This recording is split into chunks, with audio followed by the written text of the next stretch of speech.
Berarti Bang Ihsan melihatnya apa alasan Prabowo nih memilih Pak Thomas menjadi calon deputi gubernur BI? Subjektivitas tentu alasan Prabowo yang tahu gitu ya. Oke. Tapi objektif tentu ini berkaitan dengan nama Jiwandono. Oke, nama keluarganya ya. Karena Sudrajat Jiwandono di era reformasi, di era sebelum itu adalah gubernur Bank Indonesia. Iya, ayahnya Thomas. Ya. Ayahnya Thomas. Di bawah Undang-Undang 1368. Ya. Sudrajat Jiwandono adalah gubernur terakhir BI. Bank Indonesia. Baru kemudian jatuh ke Sari Sabirin. Apakah ada? Gitu ya. Jadi ya orang kemudian menciumnya ini nepotisme gitu ya. Iya. Kalau dilihat dari hubungan kekeluargaan bisa jadi secara kebetulan, tapi bisa juga tidak dalam kerangka nepotisme. Apa ada tujuan lain? Nah, mari kita bikin skala. Oke. Kita bikin skala. Jadi Jadi lagi Bang ya. ya kita bikin skala lagi. Jadi Oke, jadi kita enak sekali gitu. lagi. Apa tujuan utamanya? Skalanya kemana gitu loh. Nah, kalau saya lihat pertama, tadi sudah saya sebut, the age of turbulence bergeser menjadi VUCA menjadi flux. Oke. Gitu ya. Faster, liquid, uncharted, eksperimen. Situasi dunia tidak pasti. Ya, betul. Artinya pasar sesungguhnya tidak pernah memberikan kepastian karena istilah iklim perekonomian yang tidak pasti itu sudah berjalan sejak namanya Indonesia mengadopsi dan menerapkan neoliberal system. Neoliberalisme.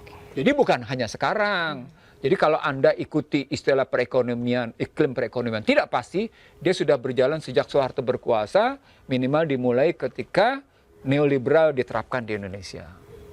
Dia bukan baru. Tapi ketidakpastian itu makin meningkat. Ya.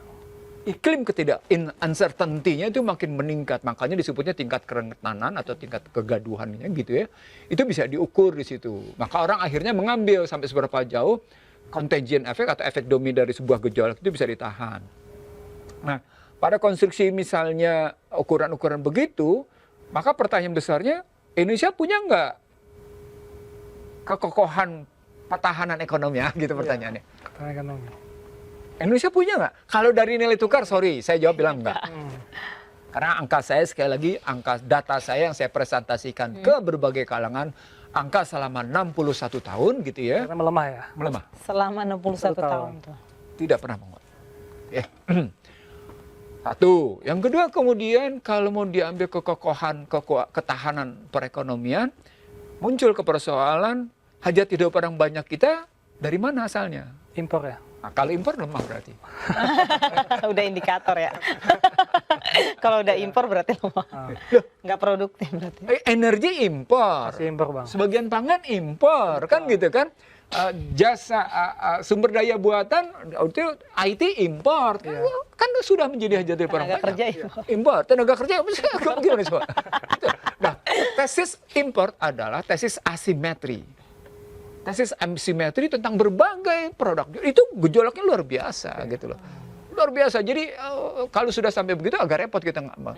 Kalau pakai Krugman bilang begitu besarnya situasi asimetrik di balik import, maka dia menghasilkan situasi abnormal yang berulang-ulang sehingga situasi abnormal yang berulang-ulang menjadi normal, tapi normal yang tidak abnormal.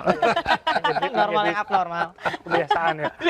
Normal yang tidak abnormal Oh gitu iya, loh. benar. Karena berulang-ulang dia kan begitu. Itu pakai tesisnya Krugman gitu, Paul Krugman. Nah, Thomas Jiwandono kira-kira bisa nggak jawab itu? Gitu. Tugasnya dari Bang Ihsan ya. Itu di moneter. Iya. Ya Purbaya sebut dat. Purbaya sama Yuda Agung akan menjawab di fiskal. Di Wamen. Sektorialnya akan menjawab di menteri-menteri lain. Tapi pertanyaannya kira-kira isunya menarik nih sebenarnya. Sebenarnya dialog sore kali ini Fitri ya, Bani ya. Iya. Menarik karena ini menyangkut soal strategi perekonomian Indonesia. Iya, dan next 8% ya. Iya, ya sebenarnya menarik. Yang dalam pandangan saya memang ya kita sedang bermasalah secara struktural. Tapi dengan masa Thomas bisa sembuh dong Bang? Nggak sembuh juga. Enggak juga. Ya, terus buat apa ditempatkan di situ tuh Pak? Ya untuk menunjuk bahwa memang kekuasaan ada di tangan mereka dan mereka bisa menjalankan apa yang mereka mau gitu loh. Tadi 6A ayat 2 tadi Undang-Undang Dasar 2002 itu menggambarkan I am the law, I am the king. Oke. Untuk ini Gitu ya loh. validasi kekuasaan. Iya, bagus tuh kalimatnya, validasi kekuasaan. Validasi kekuasaan. Dan walaupun sebenarnya Jadi tidak artinya soal solutif. konfirmasi dan jadi ada istilah, ada konfirmasi, ada verifikasi, ada validasi. Iya. Fitri lompat tadi langsung ke Validasi validasi. kekuasaan. Padahal prosesnya harus tadi ada konfirmasi dulu, lalu kemudian ada verifikasi Verifikasi gitu loh, dulu. baru validasi gitu. Soalnya udah kebaca kan. Di shortcut sama dia. Berarti yang namanya BI ini nggak bisa lepas dari intervensi politik, Pak, kalau kayak gitu. Suka tidak suka karena dia memang alat untuk menyejahterakan. Memang alat menyejahterakan. Misalnya pada kasus Amerika di krisis keuangan global disebabkan kekalahan dagang dengan Cina di 2008 ya, Juli 2008. Tepatnya 14 Juli 2008 ketika harga minyak dinaikkan menjadi $147 per barel, kalahlah Amerika dalam perang dagang, muncullah global financial crisis ulang. Iya. Saya ingin mengatakan sejumlah ekonom Indonesia salah karena menyebut 2008 langsung ke global financial crisis. Padahal asal muasalnya adalah perang harga energi berlanjut ke perang harga barang, industrial manufacture war, bukan sekedar trade war, tapi industrial manufacture war, lalu masuk ke global financial crisis. Nah, kalau kita bilang dia masuk ke dalam posisi industrial manufacture war dan kemudian sekarang masuk ke situasi sekarang seperti ini, maka yang terjadi adalah betapa situasi perekonomian memang sangat ditentukan oleh penentu keuangan, militer, dan penguasa hajat hidup orang banyak. Oke. Saya menyebutnya krisis 5F. Food, fuel, financial, frequency, and fashion. Fashion ini adab. Kita udah mana nih? Udah food masih mana? Lima-limanya udah kena. Udah kena. 5-5 udah kena, Pak. Udah kena nih. Kirain food baru mau berjalan. Iya, Udah udah sembada kan? Iya, enggak. Anda kan bicara hanya baru beras. Kayak beras doang sembada ya? Iya. Yang lain masih impor kan? Ya, yang masih tergantung fashion ini impor lebih gitu loh. kemana, Pak? Ada. Ya, saya melihat misalnya memang gula berusaha diatasi, tapi ya Anda mesti tahu kalau Amran Sulaiman berhasil misalnya menggagalkan impor ilegal beras yang 1000 ton itu gitu Iya, ya. beras bawang juga. Beras bawang gitu ya. Mestinya dia bisa dong menggagalkan misalnya bagaimana cerita ya, mafia gula gitu loh. Gitu. Bawang putih. Gitu. Nggak, kebetulan saya ngobrolnya dengan enak gitu. Gitu. Ngobrol santainya begitu gitu. Iya, betul. Jadi sebenarnya bagi Gen Z sekarang yang diharapkan adalah satu situasi apakah mereka akan punya harapan untuk memperoleh pekerjaan yang layak apa itu enggak? udah pada putus asa nih. Nah, di situ sampai akhirnya mental, Pak.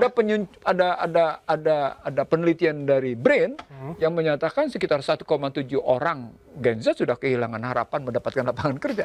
Dan tidak bisa memiliki rumah katanya. Loh, Udah putus asa katanya mereka. nah, ketika masuk ke rumah itu sama terjadi di Amerika. Di Amerika itu problemnya sekarang homelessness. Homeless ya. Banyak Homelessness pakai ness. Homelessness itu terjadi dua, pada mereka yang warga negara senior dan pada mereka yang Pendatang. single parent. ya. Single parent. Oh, single parent. Jadi single parent ini dampaknya pada anak-anak yang masih sekolah di primary school, sekolah dasar. Iya, iya. Ini sama-sama menghadapi ini dan mereka menyebutnya sebagai home affordable, ketemampuan menjangkau biaya perumahan yang demikian tinggi. Housing itu meningkat selama beberapa tahun itu naiknya sampai 114% di angka saya ya. Tinggi banget ya. Tinggi sekali. Yang mengikuti ini juga medical aid sama insurance dan sama Obamacare itu loh. Iya, Oh, iya. kesehatan. Naiknya luar biasa di situ. Nah, di Indonesia kalau kita lihat Indonesia udah separah apa nih, Pak? tadi selama yang namanya pemerintah tidak jelas dalam karena menyangkut rumah, tidak jelas dalam persoalan tata ruang ya begini. Bahasa sederhananya sesungguhnya berhentilah tata ruang didikte oleh korporasi. Swasta ya? Kata kuncinya. Berhentilah tata ruang didikte oleh. Kalau dinaikin lagi ke atas, berhentilah kebijakan didikte oleh korporasi, gitu. Nah, begitu masuk ke moneter, berhentilah yang namanya nilai tukar didikte oleh para Pelaku pasar. iya, pelaku pasar, gitu. Pinter loh. Belajar nih gue. Belajar kita ya. Gitu yang ngeliatnya, Dan. Jadi kalau misalkan nanti nih, Iya. Pak Thomas masuk ke BI, Iya. apa tugasnya nih? Yang paling dekat lah, Yang paling dekat. Yang paling dekat. Yang paling dekat. rupiah atau apa gitu. Ya, stabilitas nilai tukar. Oke. Stabilitas nilai tukar pada harga yang wajar, bukan sekedar stabil. Kalau stabil 17.000 pada harga yang nggak wajar dong. Stabilitas nilai tukar pada harga yang wajar. Berapa Harga nih? yang 16.700. Harga yang wajar berapa tuh? Iya. kalau APBN kan 16.700 ya kalau nggak salah. kalau saya 1.000 deh. Loh iya dong. Iya betul. Gua kaya kok, gue punya sumber daya. Artinya sesungguhnya orang moneter itu harus bicara dengan orang-orang yang bergerak di pertambangan, orang-orang yang bergerak di pertanian, orang-orang yang bergerak di energi, sehingga harga energi, sumber daya mineral, pertanian itu punya nilai ekonomi dan mampu memperkuat rupiah, gitu dong logika pikirnya. Dan di akhirnya memperbaiki fiskal. Itu mesti mikirnya. Loh, saya bukan mikir sekarang, Fitri. Ini artikel saya di halaman 1 di sebuah media nasional. Bagaimana saya sebut tahun 2000 udah saya bilang nggak bisa berpikirnya sepotong ini kayak gini gitu loh. Iya betul. Ya, tapi karena Anda patuh taat pada yang namanya lembaga-lembaga multilateral, ya Anda nikmati sekarang. Kan Anda menjadi orang yang patuh pada lembaga multilateral. Ya, hasilnya seperti sekarang. Selamat patuh gitu loh. Selamat atas kepatuhan itu gitu. Nah, makanya untuk Gen Z gitu ya. Gen Z gimana nih, Pak? Dibutuhkan kecerdasan. Jadi begini, kalau Anda cuma sekedar mengikuti kecerdasan umum dan kemudian terdikte oleh kekuatan media sosial, Iya. maka Anda digulung oleh kekuatan media sosial. Maka Anda jadi janitor, soal itu sih. Editor, ya. Oh, Anda paling top jadi operator. Operator atas ini nggak bisa lagi menghadapi hidup yang, karena itu dibutuhkan sebuah kecerdasan amat yang butuh. Dan itu artinya memang harus diubah pendidikan. Ini kan kegagalan pendidikan ini.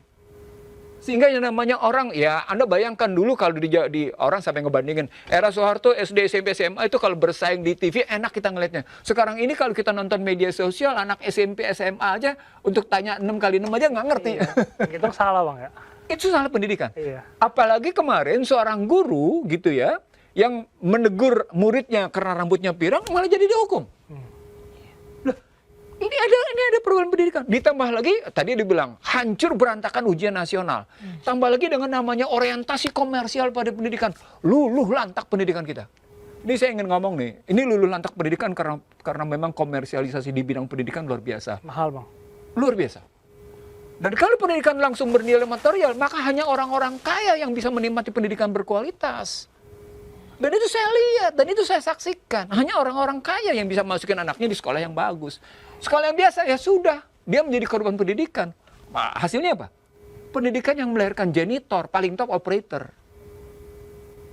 Kebayang nggak? Masa? Masya Allah kalau saya terusin tadi dengan Schools, Mills, Coalition dalam kaitan dengan World Food Program, WHO, dan SDG. Aduh, saya ngeri banget ya. Karena di belakang itu jangan-jangan ada standarisasi gizi. Jangan-jangan di balik standarisasi gizi, itu ada standarisasi IQ. Oke. Berarti ada standarisasi intelektualitas. Iya. Loh, Standarisasi Anda Anda bayangkan coba. Kalau dalam situasi sekarang dia sudah bisa distandarisasi, maka dalam hitungan 20 tahun ke depan, 20 tahun ke depan 2045, Iya. maka Anda sudah bisa distandarisasi. Anda siapa? Udah bisa ketebak, udah kebayang. Tebak ya. Nah, pola pikir ini nggak bisa sekedar bicara pada moneter, tidak bisa sekedar pada, tapi keseluruhan perencanaan. Moneter membackup habis-habisan kebijakan, itulah tugas Yuwandono. Iya, tugasnya. Membackup habis-habisan kebijakan agar dia menjalankan konstitusi dengan sebaik-baiknya, bukan konstitusi Undang-Undang Dasar 2002, Iya. tapi konstitusi yang mengangkat. Kita sudah lihat sekarang. Kasus Trump dihajar oleh Vestisen, kasus Trump dihajar oleh Mike Carney, kasus Trump dihajar oleh Perancis, kasus Trump dihajar oleh Spanyol. Ya. Akhir-akhir ini dalam konteks perilaku Trump kayak gitu-gitu ya. Artinya sesungguhnya ada persoalan besar dalam gelombang perekonomian yang menyatakan pendidikan itu kayak gini gitu ya.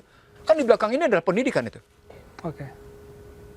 Pendidikan yang paling utama adalah pemimpin yang menunjukkan keteladanan. Apakah keteladanan yang salah atau keteladanan yang benar? Keteladanan.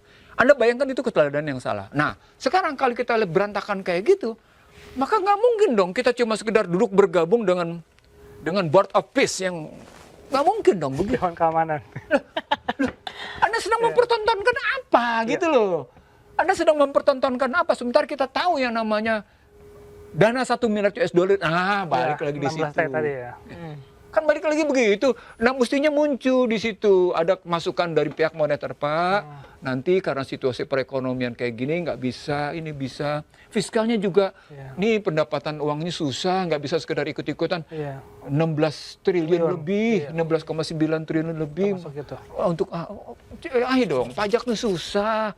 Coba kebayang nggak? Iya. Jadi ada perilaku Arif bijaksana gitu. Nah, disitulah pentingnya Jiwandono, Thomas Jiwandono. Berarti Memberikan berat ya sebenarnya. kebijakan. Loh iya.